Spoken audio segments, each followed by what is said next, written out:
How to manage recipient and contacts in Wise. If you want to add in recipients, whether it be yourself, some other people, or a business, you can easily add and save those recipients. To add in recipients, you can head over to the recipient section on the bottom, which is the human icon on the bottom.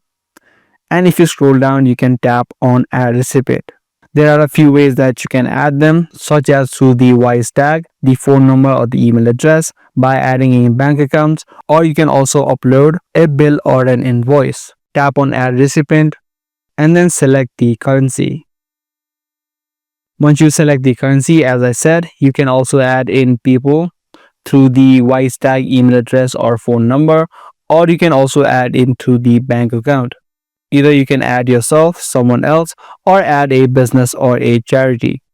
If you want to add in someone else, tap on the someone else option, and then you can add in the email address and then the account number and the IBAN. Now, depending upon which currency type, if you choose the US dollar, you'll need to add in the routing number and the account number. Because this is a Euro account, it is asking me for the IBAN. If I choose the outside Europe option, it's going to ask for the SWIFT or the BIC code.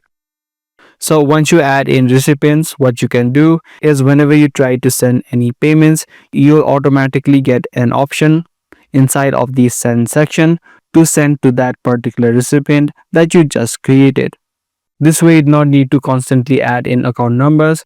Once the account number has been added in, those recipients will be saved and will be visible in the send section. So that's the way that you can manage recipients and contacts inside of Wise. Be sure to give this video a thumbs up and also make sure to subscribe to this channel for more future videos just like this.